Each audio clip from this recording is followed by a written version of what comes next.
Drummerly.com Unlimited Drama Series. The smell of burnt coffee filled my cramped home office as I stared at the calendar on my laptop screen. March 15th, my 30th birthday. The house was silent except for the hum of my computer servers and the distant sound of Mira getting ready upstairs. I'm Rowan Carrick, and I fix broken networks for a living. Not glamorous, but it pays the bills and keeps me sharp with technology. Most people think I just reset routers, but the truth is more complex.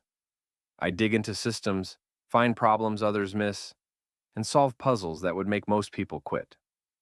"Morning, birthday boy," Mira called from the kitchen, her voice carrying that practiced cheerfulness she used with clients at her PR firm. She appeared in my doorway holding a travel mug, already dressed in her sharp business suit. Her auburn hair was perfectly styled, makeup flawless, despite the early hour. "Thanks for remembering," I said, looking up from the network diagnostic I was running for a downtown law firm. She kissed my cheek quickly, leaving a faint lipstick mark. "Sorry, honey, crazy day ahead. Big presentation for the biotech account. You know how it is." I knew exactly how it was. Mira worked as a PR director at Henderson Communications, handling high-profile clients who demanded perfection. She thrived on the pressure, the networking events, the constant image management. It was everything I wasn't. "Any plans tonight?" I asked, minimizing the diagnostic window. "Oh, right. The girls want to celebrate Kara's promotion. You know how she gets when she achieves something big. Rain check on birthday dinner." Kara Lemieux was Mira's best friend and colleague, a gossip magnet who somehow always knew everyone's business before they did. She had just landed a major account, which meant drinks would turn into a late night of celebration. "Sure," I said, turning back to my screen. "Have fun." Mira grabbed her keys from the hook by the door. "You're the best. Love you." The front door closed with a soft click, leaving me alone with my computers and a growing sense that something felt off. In 5 years of marriage, Mira had never forgotten my birthday. She was obsessive about dates, anniversaries, and social obligations. Her calendar was color-coded and synced across 3 devices. I tried to focus on work, but the feeling nagged at me. By noon, I had resolved 2 network crashes and updated security protocols for a medical practice, but my mind kept drifting. When had Mira last forgotten anything important? Around 2 o'clock, I made a decision that would change everything. I opened the Find My Phone app on my laptop. Mira and I shared locations for practical reasons. She often worked late, and I traveled to client sites across the city. Trust, she called it. Convenience, I thought. The blue dot representing Mira's phone wasn't at her office downtown. It was at the Grand Meridian Hotel on the north side of the city, a luxury place where rooms started at $300 a night. Not somewhere you'd grab drinks with coworkers. I stared at the dot for 10 minutes, watching it remain stationary. Room service, maybe? A client meeting in an upscale location? But the longer I watched, the more my gut told me otherwise. I called the hotel, disguising my voice with a slight accent. "Grand Meridian, how may I help you?" "Yes, I need to send a birthday cake to one of your guests. My wife, Mira Carrick. I believe she's in room 304. A pause. "Let me check our registry. Yes, we have a guest by that name. Would you like to arrange delivery?" My hands went numb. "Actually, I'd like to deliver it personally, as a surprise." "Of course, sir. Our concierge can assist with arrangements." I hung up and sat in the silence of my office. The network diagnostic beeped completion, but I ignored it. My wife was at a luxury hotel, registered under her own name, on my birthday. The same day she forgot the date that had been circled on our kitchen calendar for weeks. Instead of rage, I felt something colder. Calculation. If Mira wanted to play games, I'd show her what happened when you challenged someone who understood systems and networks better than most people understood breathing. I grabbed my jacket and headed for the door. But first, I made a stop at Romano's Bakery on 5th Street. "I need a birthday cake," I told the woman behind the counter. "Something special, with a custom message." The Grand Meridian's lobby was all marble floors and crystal chandeliers, the kind of place where conversations happened in hushed tones and every surface gleamed. I carried the bakery box carefully, my heart hammering against my ribs. The concierge was a thin man in his 50s, with the practiced smile of someone who had seen every kind of human drama play out in these halls. Cake delivery for room 304, I said, sliding a $20 bill across the marble counter. It's a surprise for my wife. He pocketed the money smoothly. Of course, sir. Would you like me to call up first? No need. She's expecting it. The lie came easier than I expected. I watched from a leather chair in the lobby as the concierge disappeared into the elevator. My phone buzzed with a work email, but I couldn't focus on anything except the numbers above the elevator door. Ground floor, second floor, third floor. Stop. My hands were shaking. I realized I had no idea what I'd find when that cake box was opened. Maybe there was an innocent explanation. Maybe Mira really was meeting clients, and the hotel registry was a mistake. Maybe I was about to destroy my marriage over a misunderstanding. The elevator descended. Third floor. Second floor. Ground floor. The concierge emerged, walking quickly toward the front desk. He caught my eye and nodded once, a gesture that could have meant anything but felt like confirmation of something I didn't want to know. I waited 15 minutes before my phone rang. Rowan? Mira's voice was tight, controlled, but I could hear panic underneath. Where are you? Home, working. Why? Did you send me something? I looked around the hotel lobby, at the business people checking in and the tourists planning their evening. What kind of something? A cake, with a note. What did the note say? A long pause. When Mira spoke again, her voice was barely above a whisper. Happy birthday to me. Enjoy the divorce. Sounds like someone has a sense of humor, I said, keeping my tone light. Bad day at the office? Rowan, I can explain. Explain what? You're having drinks with Kara, right? Celebrating her promotion? Another pause, longer this time. I could hear voices in the background, muffled conversation that didn't sound like a girl's night out. Yes, she said finally. That's exactly what I'm doing. Good. Have fun. I'll see you tonight. I hung up before she could respond and walked out of the Grand Meridian into the late afternoon sunlight. My marriage was over. I knew that with the same certainty, I knew that a network with corrupted packets would eventually crash. But unlike a network failure, this wasn't something I could fix with better hardware or updated software. This required a different kind of solution. I drove home through downtown traffic, my mind already working through possibilities. Mira thought she was playing a game where I didn't know the rules, but she had made a crucial mistake. She had forgotten that I spent my days solving problems that other people couldn't even identify, and I was very, very good at it. Back in my office, I opened my laptop and began setting up what I privately called Project Transparency. If Mira wanted to keep secrets, I'd help her understand how difficult that really was in the digital age.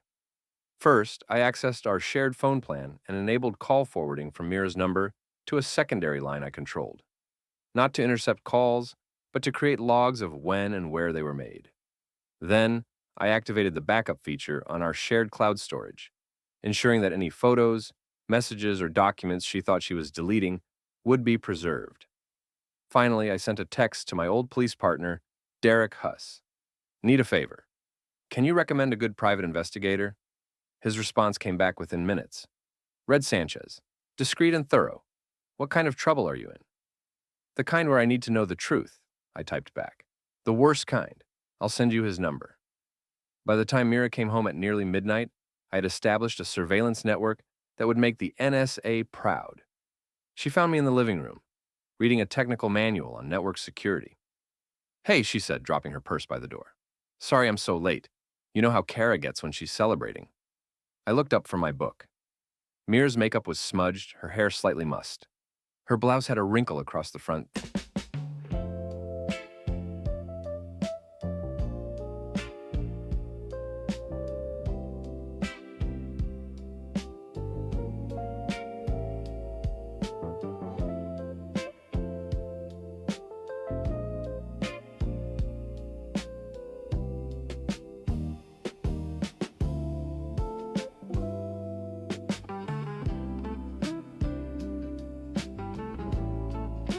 That hadn't been there that morning.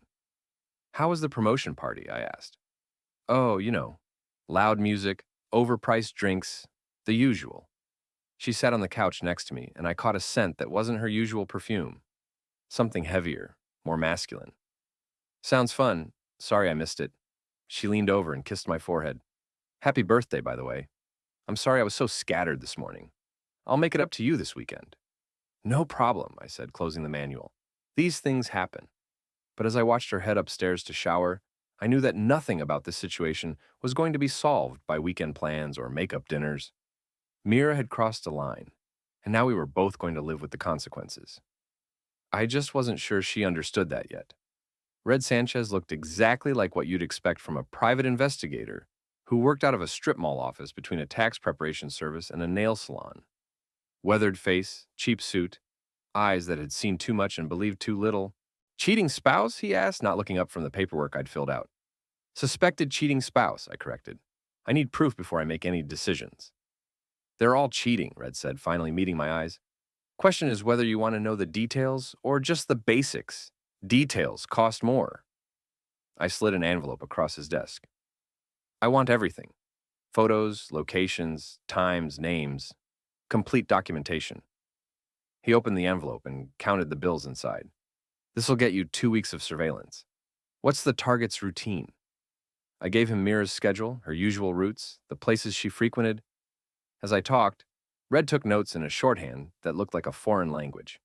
One more thing, I said as I stood to leave. I think there might be a third party involved. A man named Lee Rourke.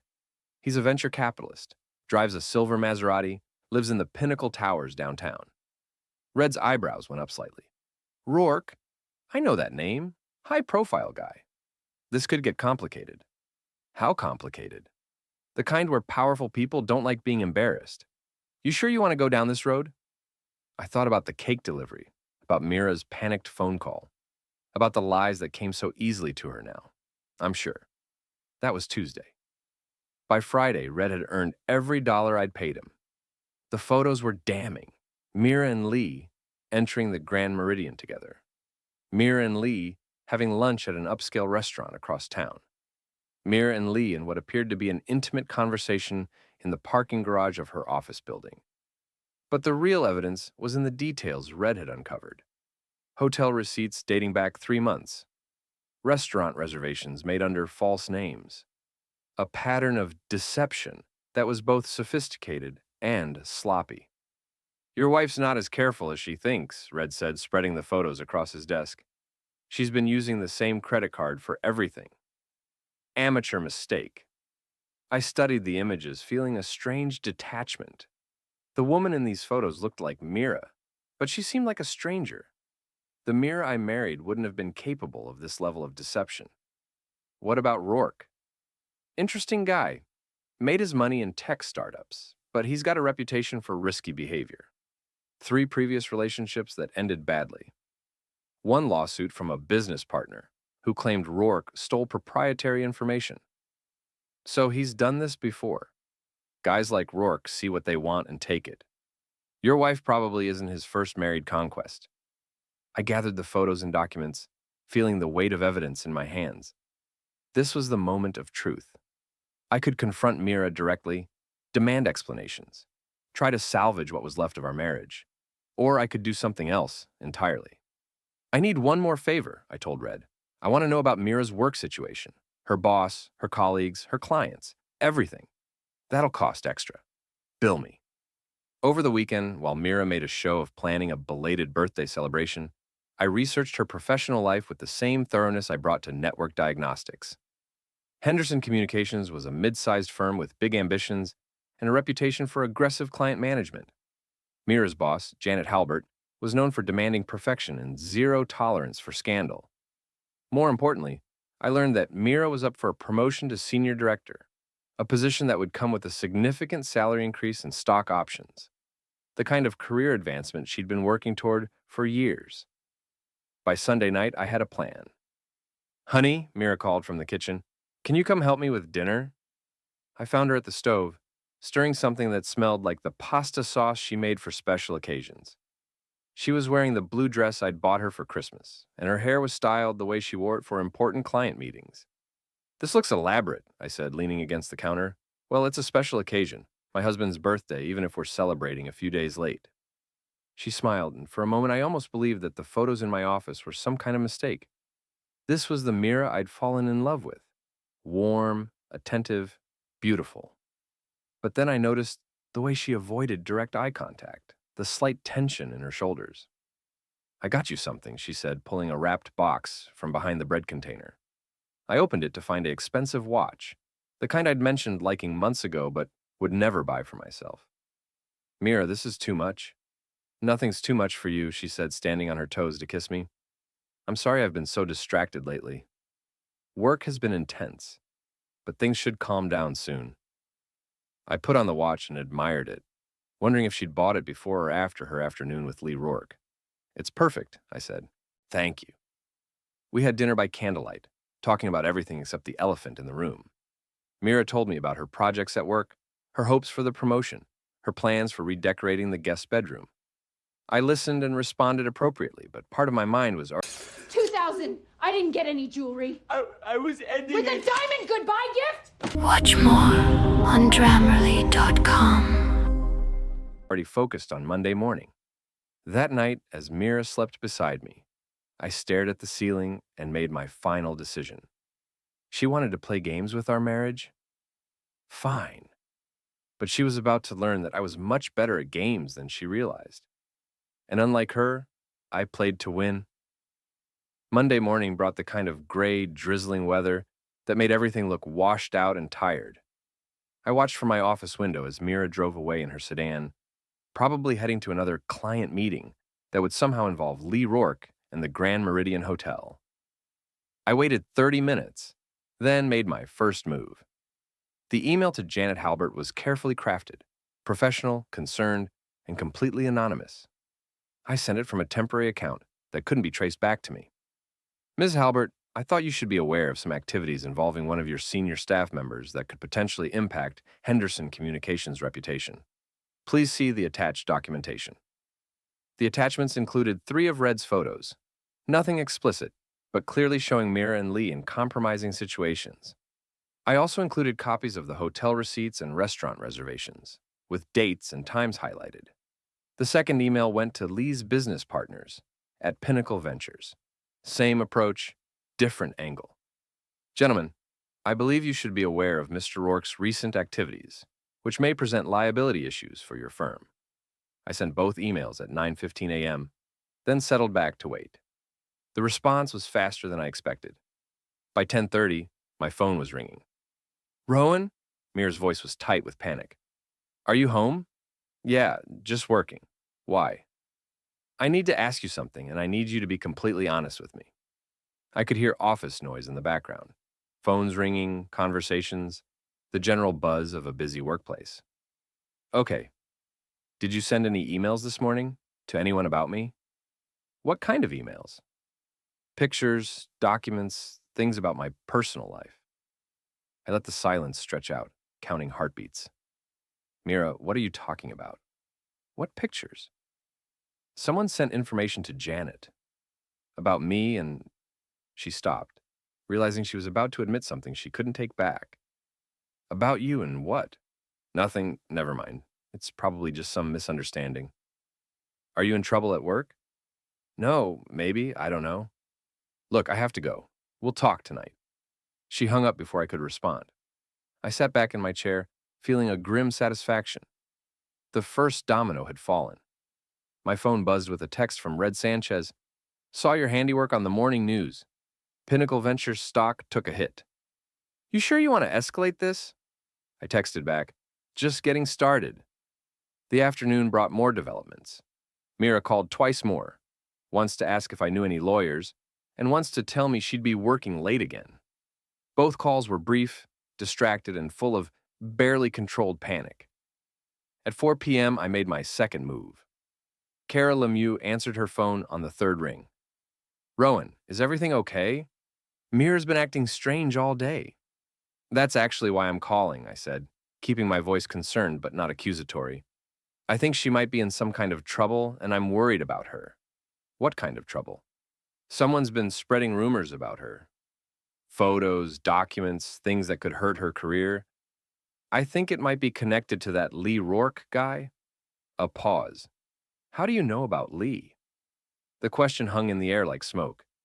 Kara had just confirmed what I suspected. She knew about the affair. Mira mentioned him, said he was a potential client. But now I'm wondering if there's more to it. Rowan, I think you should talk to Mira directly about this. I've tried, but she's not being honest with me. Kara, if you know something, please tell me. I'm her husband. I want to help her. Another pause. Longer this time. When Kara spoke again, her voice was careful, measured. There might be some truth to what you're saying. About Lee, I mean, but it's not what you think. What is it then? He's been pursuing her, aggressively, making her uncomfortable. She's been trying to handle it professionally, but he's not taking no for an answer. The lie was smooth, practiced, and completely believable. If I hadn't seen Red's photos, I might have bought it entirely. So she's been meeting with him to try to resolve the situation? Exactly. She didn't want to worry you, and she thought she could handle it herself. But now someone's trying to make it look like something else. Right. Someone who wants to hurt Mira's career. I thanked Kara and hung up, impressed despite myself.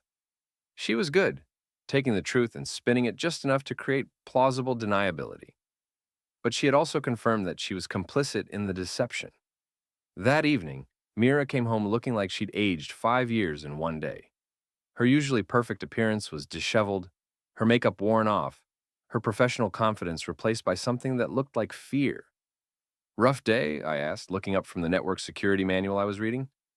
She collapsed onto the couch beside me. The worst.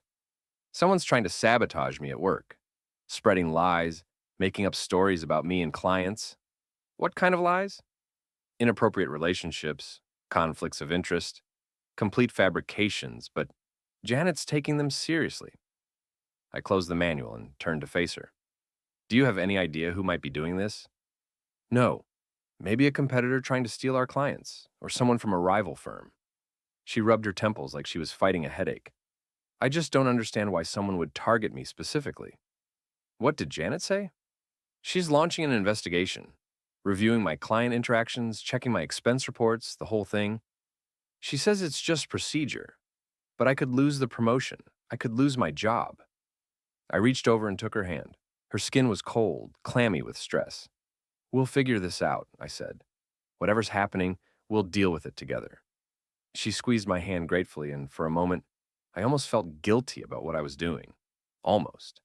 But then I remembered the photos, the hotel receipts, the practiced way she'd lied to me for months.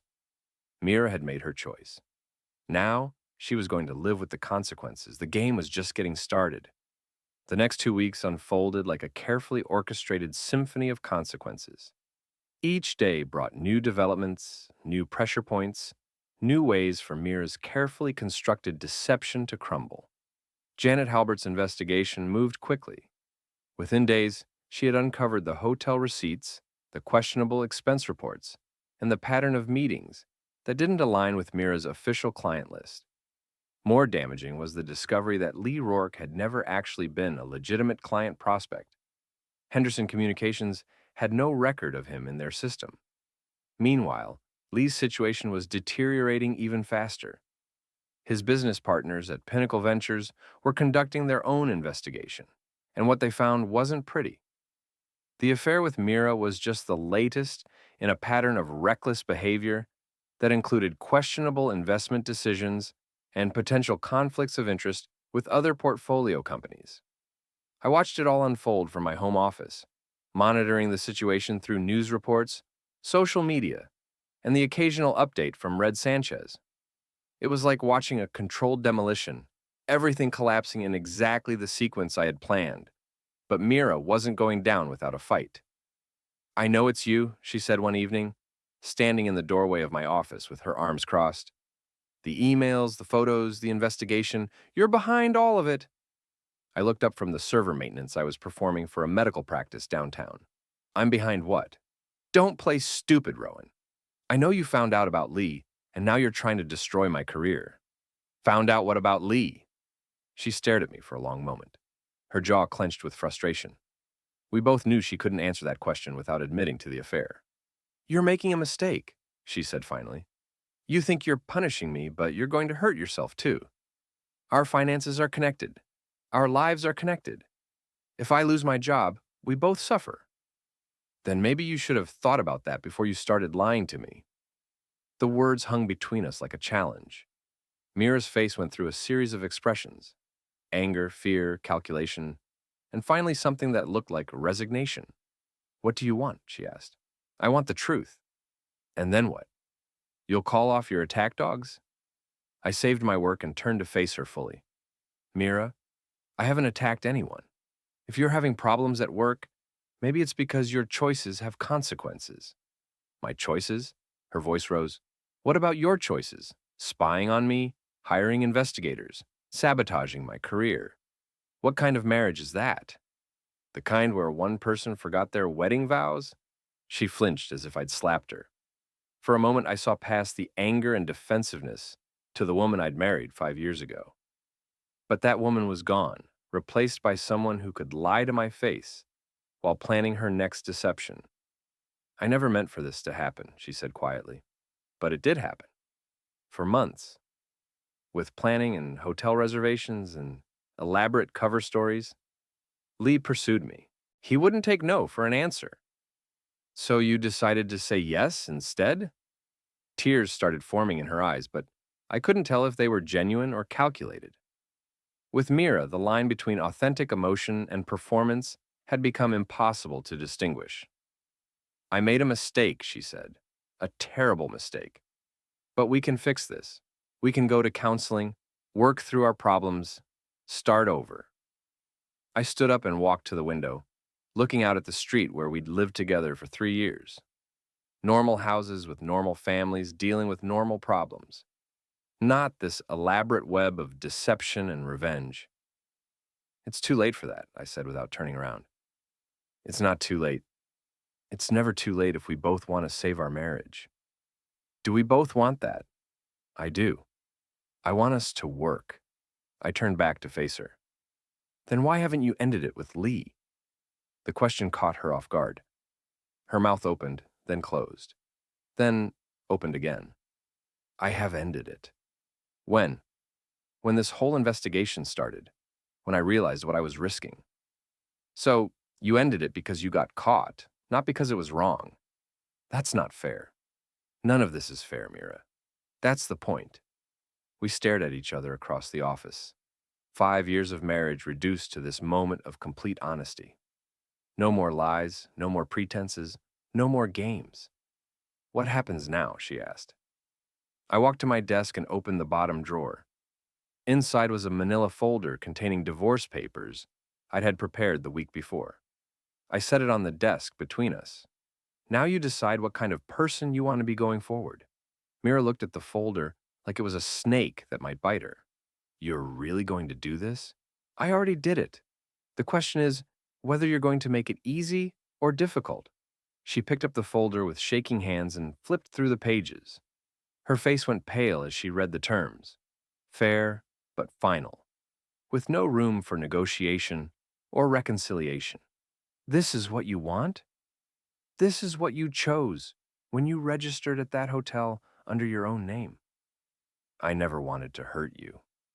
But you did hurt me. And more importantly, you lied about it. Repeatedly. To my face. On my birthday." She set the folder back down and wiped her eyes with the back of her hand. When she looked at me again, something had changed in her expression. The desperation was gone, replaced by a cold calculation that I recognized from her professional life. "Fine," she said. "If this is how you want to play it, we'll play it your way. But don't expect me to make this easy for you. I wouldn't dream of it." She turned and walked toward the door, then stopped and looked back. "You know what the funny thing is? I actually did forget your birthday that morning." All of this started because I was so distracted by work and Lee and everything else that I genuinely forgot what day it was. If you had just talked to me instead of playing detective, we might have worked things out.